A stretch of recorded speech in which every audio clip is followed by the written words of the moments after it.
यदा तु राजा स्वस्वतान साधुन पुष्णन्न धर्मेण विनष्ट दृष्टि। राजन, आपने बहुत अच्छा प्रश्न किया। मैं आपको बताता हूं कि कैसे कैसे प्रभु ने विदुर जी के घर केले के छिलके खाए। बोले एक बार परीक्षित जब कौरव और पांडवों का युद्ध चल रहा था, सभी कौरव मिलकर के पांडवों के साथ में अन्याय कर रहे थे। पांडवों को मारने का षड्यंत्र किया जा रहा था। तब कौरवों के जो पिता हैं धृतराष्ट्र जी, उनके सामने विदुर जी बैठे और विदुर जी कौरवों के यहाँ पर महामंत्री हैं। आज विदुर जी धृतराष्ट्र जी के सामने आकर के कहते हैं, बोले राजन, मैं आपका मंत्री होने के नाते नहीं राजन, आपका दास होने के नाते नहीं, आपकी समाज का एक नागरिक होने के नाते आपसे एक निवेदन करना चाहता हूं राजन। राजन, अन्याय की बेल पर कभी अमृत रूपी फल नहीं आ सकता। राजन, तुम्हारे जो पुत्र पांडवों के साथ अन्याय कर रहे हैं उससे रोको। पांडव तुमसे कमजोर नहीं है, केवल तुम्हारा आदर सत्कार सम्मान करते हैं। राजन, ये अच्छी बात नहीं है, उनको कैसे भी समझाइए। राजन, शास्त्र कहते हैं कि पूरे प्रांत की रक्षा के लिए एक देश को नष्ट करना पड़े तो उस देश को नष्ट कर देना चाहिए। राजन, एक प्रांत की रक्षा के लिए एक जिला को नष्ट करना हो कर देना चाहिए, एक गांव की रक्षा के लिए घर नष्ट करना हो तो कर देना चाहिए। और खानदान में एक व्यक्ति को त्यागने से यदि खानदान की इज्जत रहती है, उसका सम्मान रहता है, तो ऐसे व्यक्ति को त्याग देना चाहिए। राजन, ये जो तुम्हारा पुत्र है दुर्योधन, ये तुमको एक न एक दिन विनाश के कगार पर ले जाएगा। राजन, बाहर की आंखें तुम्हारे जन्म से है नहीं, और तुम्हारे हृदय की जो आंखें हैं उनको उस शकुनी ने बर्बाद कर दिया है। राजन, मैं तुमसे कह रहा हूं, उस दुर्योधन को कैसे भी रोको। इतनी बातें विदुर जी धृतराष्ट्र से कह रहे थे कि इतने में दुर्योधन आ गया, और दुर्योधन ने सुन लिया। दुर्योधन आकर के कहने लगा, क्रोधित हो गया, क्यों दासी पुत्र, मेरी वजह से मेरे राज्य में तुमको मंत्री पद मिला और मेरे विरुद्ध मेरे पिता को भड़काते हो, जाओ निकल जाओ मेरे राज्य से। आज अपमान करके विदुर जी महाराज को अपने राज्य से निकाल दिया और विदुर जी ने इस्तीफा दे दिया अपने महामंत्री पद से। सुखदेव जी कहते हैं, बोले राजर्षि परीक्षित, आज विदुर जी गए और जाकर के कदली के वन में, केले के वन में बड़ी सुंदर पर्ण कुटी बनाई और उसी कुटिया में अपनी पत्नी के साथ विराजमान हैं और नित्य प्रति परमात्मा का भजन करते हैं। ओम नमो भगवते वासुदेवाय। आज महाराज 12 वर्ष हो गए विदुर जी को, जिन्होंने अन्न ग्रहण नहीं किया, केवल फलाहार लेकर के रहे, परमात्मा का चिंतन करते हैं। आज प्रातःकाल अपने नित्य कर्म से निवृत्त होकर के आए, अपनी पत्नी से कहने लगे, देवी देखा आज आपने हस्तिनापुर नगरी कितनी सुंदर सज रही है, कितनी अच्छी दिखाई दे रही है। क्यों स्वामी, ऐसा क्या हो रहा है? बोले देवी, आज मेरे आनंद कंद द्वारकाधीश की हस्तिनापुर नगरी में रथ यात्रा आ रही है। आज मेरे गोविंद मेरे द्वारकाधीश शांति दूत बनकर के आ रहे हैं। आज इस बात को सुनकर के विदुरानी बड़ी गदगद हुई, आनंदित हुई, लेकिन कहने लगी, स्वामी आजकल आपके पास मंत्री पद है नहीं, हम कैसे गोविंद से द्वारकाधीश से मिल पाएंगे?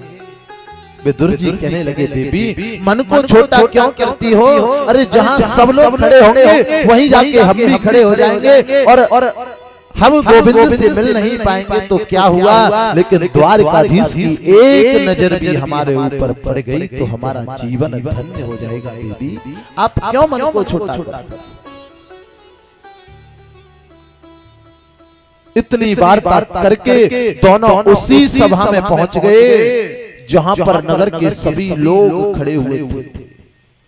सामने एक बहुत बड़ा सिंहासन बना हुआ है और उस मंच के ऊपर बड़े बड़े महाराज मड़ियों के हीरे जवाहरात के सोने आदि के सिंहासन अलग अलग पड़े हुए हैं। इतने में गोविंद की रथ यात्रा, जैसे द्वारकाधीश की रथ यात्रा आई, मेरे द्वारकाधीश अपनी नजर को घुमा घुमा करके देख रहे हैं रथ से। मेरे विदुर काका कहाँ है, मेरे विदुर काका कहाँ है, मेरे विदुर काका कहाँ है। दुर्योधन सोचता है, बोले हम तो इनका इतना मान सम्मान कर रहे हैं, क्यों? क्योंकि दुर्योधन ने महाराज जगह जगह तोरण द्वार लगवाए, जगह जगह नर नारियों को पुष्प बरसाने के लिए बिठाल दिया था, जगह जगह नगर की माताओं को आरती करने के लिए बिठाल दिया, लेकिन मेरे गोविंद ने बरसने वाले पुष्पों को नहीं देखा। हजारों लोग आरती कर रहे हैं, उसको नहीं देखा। गोविंद तो एक नजर डाल डाल करके ये देख रहे हैं, मेरे विदुर काका कहाँ है, मेरे विदुर काका कहाँ है। दुर्योधन सोचता मैं इनका इतना सम्मान कर रहा हूं, ये पता नहीं किसको देख रहे हैं। और आज जैसे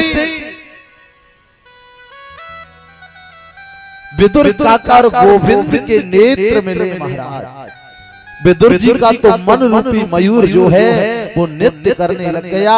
उनके महाराज हृदय में आनंद रूपी हिलोरें उठने लगी। आज बड़ा सुंदर दृश्य, आज भक्त और भगवान के नेत्र मिल गए, दोनों एक दूसरे को देख रहे हैं। और आज विदुर जी विदुरानी से कहती है, देखा देवी आज हमारा जीवन धन्य हो गया, हमारे प्राण वल्लभ हमारे द्वारकाधीश की नजर हमारे ऊपर पड़ गई। आज दुर्योधन ने गोविंद का द्वारकाधीश का हाथ पकड़ा, रथ से उतार करके ले जाने लगा, मंच पर ले गया जहां सैकड़ों सिंहासन पड़े हैं, सोने का सिंहासन। गोविंद यहाँ बैठी, नहीं नहीं नहीं ये नहीं, आपके लिए दूसरा सिंहासन है, चलिए। दूसरी तरफ ले गया, तीसरी तरफ ले गया, बीच में जो मड़ियों का सिंहासन था आज उसके ऊपर द्वारकाधीश को विराजमान कर। आज जब उसके ऊपर विराजमान कर दिया तो मेरे गोविंद द्वारकाधीश शांति दूत बनकर के आए, पूछने लगे, भैया दुर्योधन, मैंने आज तक तुमको दुर्योधन नहीं कहा, तो सुयोधन हो तो बहुत अच्छे हो भैया। भैया मैं आपसे एक बात जानना चाहता हूं। दुर्योधन कहने लगा, कन्हैया मुझे भी पूछने की ध्यान नहीं रहा, मैं ये जानना चाहता हूँ आप आए, बड़े आनंद की बात है, लेकिन आए क्यों? बोले मैं यही तो बताना चाह रहा हूँ दुर्योधन, तुम सुयोधन हो, एक बात बताओ, ये पांडव जो हैं ये तुम्हारे कौन हैं? बोले ये हमारे खास काका के बेटे हैं। अच्छा खास काका के हैं? बोले हाँ। बोले तुम्हारे भाई हुए? बोले हाँ। बोले जब तुम्हारे भाई हुए, तुम्हारे खास काका के बेटे हुए, तो तुम्हारा जो राज्य है उसमें आधे के अधिकारी हुए? बोले बिल्कुल नहीं हुए। गोविंद कहने लगे, वो सब बात ठीक है दुर्योधन, लेकिन एक बात बताइए, तुम आधा नहीं दे सकते, कोई बात नहीं, केवल मेरे कहने से 5 गांव उनको दे दो, पूरा राज्य अपने पास रखो, केवल 5 गांव उनको दे दो, और अगर आप उनको 5 गांव दे दोगे तो मैं पूर्ण जिम्मेदारी से कहता हूं कि मैं उन पांडवों को प्रसन्न करने का प्रयत्न करूंगा। जैसे द्वारकाधीश ने ये बात कही कि इतने में दुर्योधन तड़तड़ा करके खड़ा हो गया और कहने लगा कि सूचक्रे नैव दास्यामि बिना युद्धेन केशव। बोले गोविंद, आप 5 गांव देने की बात करते हो, मैं सुई की नोक की बराबर भूमि बिना युद्ध के देने वाला नहीं हूं। आज जैसी ये बात दुर्योधन ने कही, द्वारकाधीश को भी कूटा। बोले दुर्योधन, कैसी बात कर रहे हो, युद्ध की बात कर रहे हो? अरे जब युद्ध होगा तो लाखों नारी विधवा हो जाएंगी, करोड़ों बच्चे अनाथ हो जाएंगे। अभी तुमने युद्ध की विभीषिका नहीं देखी? तुमने युद्ध के बारे में अपनी नानी से, अपनी दादी से कहानी में सुन लिया होगा, अभी तुमने युद्ध की विभीषिका नहीं देखी कि इतने में धृतराष्ट्र ने दुर्योधन का हाथ दबा दिया। बोले पागल है? दुर्योधन समझ गया, हाथ जोड़ करके कहने लगा, कन्हैया भैया मेरी बात का बुरा मत मानना द्वारकाधीश, मैं तो बचपन से उद्दंड रहा हूं, इसलिए पता नहीं क्या क्या बोल जाता हूं, क्रोध में मेरी बात का बुरा। खैर ये राजनीति राजपाट की जो बात है ये बाद में हो जाएगी, पहले आप एक काम करिए। बोले क्या? बोले मेरी माता गांधारी ने आपके लिए अपने हाथ से 56 भोग बनाए हैं, आप चल करके भोग। द्वारकाधीश कहने लगे, दुर्योधन देखो मैं तुम्हारा सम्मान करता हूं, लेकिन दुर्योधन भोजन तो केवल 2 परिस्थिति में किया जाता है। या तो भोजन करने वाले को बहुत जोर से भूख लगी हुई हो, भूख से व्याकुल हो, जहां मिल जाए जैसा मिल जाए वो खा लेता है, या भोजन कराने वाले के मन में बहुत ज्यादा श्रद्धा हो, मुझे भूख नहीं है और तुम्हारे मन में श्रद्धा नहीं है, इसलिए भोजन करने का कोई प्रश्न ही नहीं उठता। और उसके अलावा भी एक बात और, आज का मेरा जो निमंत्रण है वो तो मेरे विदुर काका के घर पर है। विदुर जी ने सुन लिया, विदुर जी कहने लगे सारे से मैंने कब निमंत्रण दिया? द्वारकाधीश बोले ठीक है, हम जो कहते हैं वो शांत रहो। विदुरानी को घर भेज दिया, जाओ तैयारी करो, चौका लगाओ, इसका कोई भरोसा नहीं है द्वारकाधीश का, गोविंद का कोई भरोसा नहीं है, आप जाओ, मैं पांडवों के भाग्य का फैसला देख करके आता हूं क्या हुआ। आज विदुरानी घर चली गई, विदुर जी खड़े हैं। दुर्योधन कहने लगा, बोले आप तो द्वारका से सीधे मेरे यहाँ आए हो, आपको निमंत्रण कब दे दिया विदुर जी? बोले जब मैं अपने द्वारका में था तो विदुर जी का पत्र गया था कि द्वारकाधीश जब भी आप हस्तिनापुर नगरी में आओ तो सबसे पहला भोजन मेरे घर पर करना। दुर्योधन हंसने लगा, बारे द्वारकाधीश, अरे जिसके पास अपने खाने के लिए नहीं वो तुम्हें क्या खिलाएगा? गोविंद कहने लगे, ये मैं नहीं जानता, जब निमंत्रण दिया है तो भोजन की व्यवस्था तो की होगी। आज मेरे गोविंद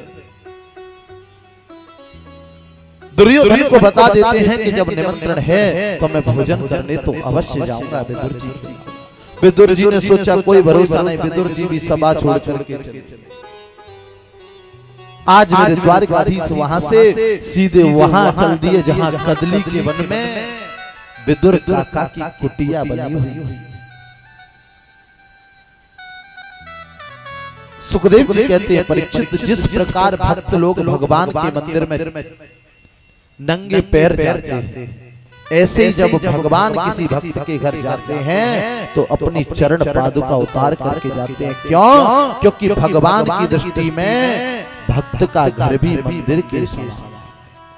आज द्वारकाधीश कुटिया पर गए, सांकर लगी हुई थी, विदुर काका बाजार में गए हुए थे और विदुरानी चौका लगा करके स्नान करने में तन्मय थे, स्नान कर रही थी। गोविंद ने देखा सांकर लगी हुई है, किवाड़ लगी हुई है, आवाज लगाई, अरे काका जी सांकर खोलो, अरे काका जी सांकर खोलो। लेकिन विदुरानी तो स्नान करने में तन्मय थी, उनको कोई ध्यान नहीं था कि हमारे द्वार पर कौन है। कन्हैया पुनः आवाज लगाते, अरे काका जी सांकर खोलो, विदुरानी स्नान करने में तन्मय है, कोई ध्यान नहीं है। आज जैसे ही पुनः गोविंद ने आवाज लगाई, अरे काका जी सांकर खोलो, विदुरानी का ध्यान भंग हुआ। बोले ये काका जी कहने वाले तो द्वारकाधीश हैं, गोविंद है, दूसरा कोई नहीं है। आज गोविंद के आगमन की खुशी में पागल हो गई। आज जिस अवस्था में स्नान कर रही थी, दौड़ पड़ी गोविंद के लिए सांकर खोलने के लिए, और जैसे ही सांकर खोली, गोविंद के दर्शन हुए। गोविंद ने देखा कि ये तो स्नान करती हुई दौड़ आई, मेरे प्रेम में पागल हो गई। आज गोविंद ने अपना पीतांबर विदुरानी को ओढ़ा दिया। विदुरानी ने गीले वस्त्रों से गोविंद का हाथ पकड़ लिया, आओ द्वारकाधीश, आओ केशव। आज आंगन में हाथ पकड़ करके ले गई, जहां चौका लगाया था। एक पट्टा लिया और महाराज पट्टे को रख दिया। गोविंद आप यहाँ बैठिए। फिर कहती है नहीं नहीं कन्हैया, ये जगह ठीक नहीं है, दूसरी जगह ले गई। फिर दूसरे कोने पर ले गई, तीसरे पर ले गई, चौथे पर ले गई, लेकिन कहीं गोविंद को नहीं बिठाला। अंत में अपने आंगन के बीचा बीच ब्रह्म स्थान में पलटा को महाराज जो पट्टा था उसको उल्टा रख दिया, और उल्टे पर ही गोविंद ने नहीं देखा कि ये सीधा है या उल्टा। मेरे द्वारकाधीश उस पर बैठ गए, और जैसे ही उस पर बैठे, पेट पर हाथ धरा करके कहने लगे, काकी जी हमें बड़ी जोर से भूख लगी, कुछ खाने को मिले। आज विदुरानी दौड़ती हुई गई, हाँ हाँ प्राण वल्लभ कुछ मिलेगा। आज बासा साग रखा हुआ था, लेकर के आई। मेरे गोविंद ने बड़े भाव से खाया। काकी जी अभी हमारा पेट नहीं भरा, कुछ और मिलेगा। विदुरानी को याद आ गई, बोले अब तो जो मैं सुबह केले तोड़ करके लाई थी वही है। आज एक पत्तली ध्यान में प्रेम में इतनी पागल है, विदुरानी के पत्तल को उल्टा बिछा दिया। गोविंद ने भी नहीं देखा कि हम उल्टे पट्टे पर बैठे हैं, उल्टी पत्तल है। अब विदुरानी इतनी प्रेम में पागल है कन्हैया कि मैं केला छीलती हैं, छिलका पत्तल पे रखती हैं, फल को दूर फेंक देती हैं, और गोविंद के चेहरे का दर्शन कर रही हैं, गोविंद के मुखारविंद को देख रही हैं। आज मेरे गोविंद इस छिलके को उठाते हैं, खा लेते हैं, फिर विदुरानी छिलका रखती हैं, गोविंद फिर खा लेते हैं, विदुरानी फिर छिलका रखती हैं, गोविंद फिर खा लेते हैं। आज एक नहीं दो नहीं, गोविंद ने पूरे 56 छिलके खाए।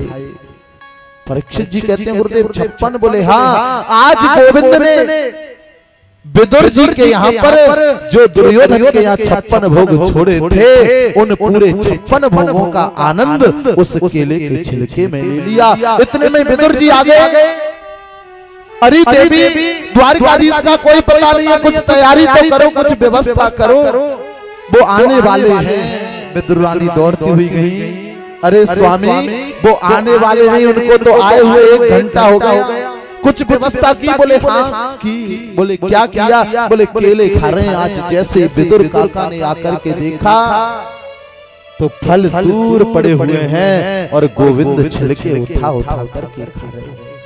अरे देवी तुम कितनी ना समझो, आज हमारे प्राण वल्लभ द्वारकाधीश, हमारे गोविंद का आगमन हमारी कुटिया में हुआ, और आप उनको छिलके खिला रही हो। अब तो गोविंद का विदुरानी का दोनों का ध्यान भंग हुआ। गोविंद कहते हैं हम छिलके खा रहे थे, विदुरानी कहते हैं हम छिलके खिला रहे थे।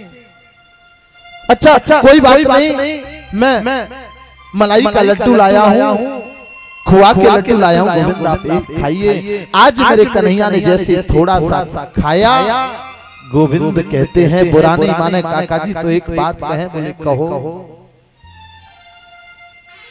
बोले जो स्वाद जो प्रेम उस केले के छिलके में था वो इस लड्डू में नहीं है। परमात्मा आपके 56 भोग ग्रहण नहीं करते, वो तो आपके भाव को ग्रहण करते और कहते हैं कि भाव का भूखा हूं मैं, भाव ही एक सार है, जो भाव से मुझको है भजता, भव से बेड़ा पार है।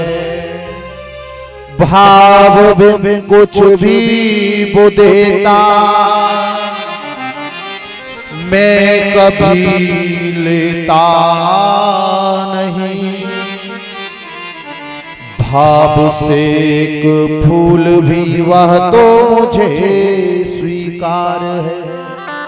गोविंद कहते हैं, बोले काका जी जो प्रेम जो भाव उस केले के छिलके में था, वो प्रेम वो भाव इस मलाई के लड्डू में नहीं है। इसीलिए हमारे यहाँ कहते हैं कि सबसे बड़ा यदि जीवन में कोई संबंध है, सबसे श्रेष्ठ यदि कोई संबंध है, तो वो प्रेम का संबंध है। हमारे ब्रज की माताएं बड़े भाव से गाती हैं, सबसे ऊंची प्रेम सगाई, सबसे ऊंची प्रेम सगाई, सबसे ऊंची प्रेम सगाई, सबसे ऊंची प्रेम सगाई।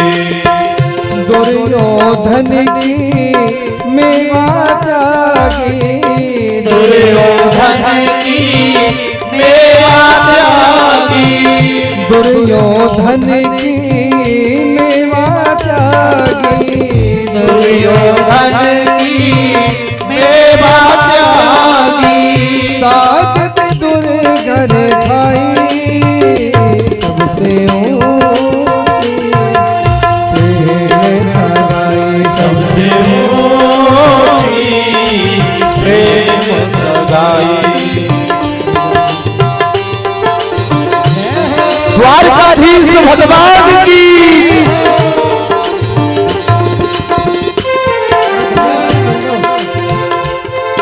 हो झूठे बेरे सबरी के खाए, झूठे बेर सब के खाए, झूठे बेरे सबरी के खाए, झूठे बेर सब के खाए।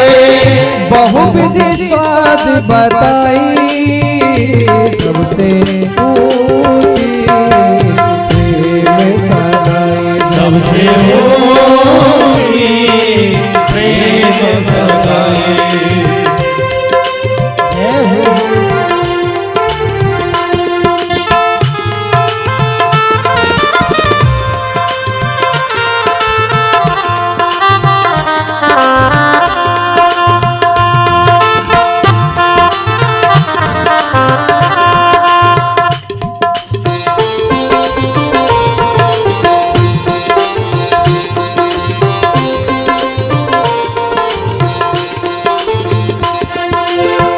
प्रेम के बस अर्जुन रतिहा क्यों, प्रेम के बस अर्जुन रतिहा क्यों, प्रेम के बस अर्जुन रतिहा क्यों, प्रेम के बस अर्जुन रतिहा क्यों, प्रेम के बस अर्जुन रतिहा क्यों, प्रेम के बस अर्जुन रतिहा क्यों।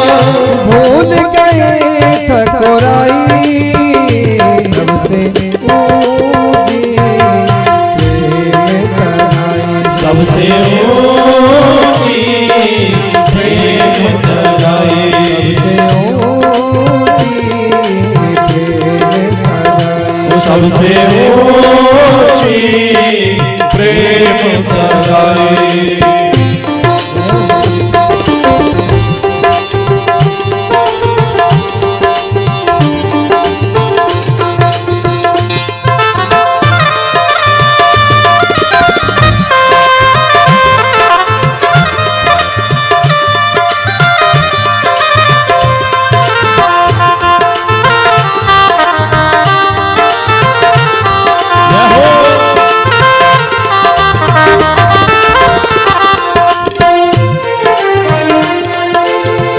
राजसूया के युधिष्ठिर तीनों, राजसूया के युधिष्ठिर तीनों, राजसूया के युधिष्ठिर तीनों, राजसूया के सुयाग युधिष्ठिर कीनो राजसियाग युधिष्ठिर कीनो तामे झूठ उठाई हो तामे झूठ उठाई सबसे ऊंची सगाई सबसे ऊंची प्रेम सगाई ओ सूरदास इस लायक नहीं सूरदास इस लायक नाही सूरदास इस लायक नहीं सूरदास इस लायक नाही गा बदनी गा बदनी सनी गा बदनी गा बदनी गा बदनी सनी गा बदनी सूरदास इस लायक नहीं सूरदास इस लायक नाही कह लग करो बड़ाई सबसे ऊंची प्रेम सगाई सबसे ऊंची प्रेम सगाई सबसे ऊंची प्रेम सगाई सबसे ऊंची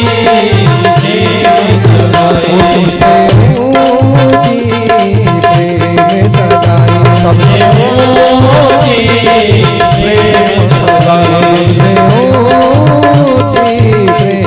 सगाई सबसे ऊंची प्रेम सगाई सबसे ऊंची प्रेम सगाई सबसे ऊंची प्रेम सगाई बोलिए द्वारिकाधीश भगवान की जय जय श्री राम।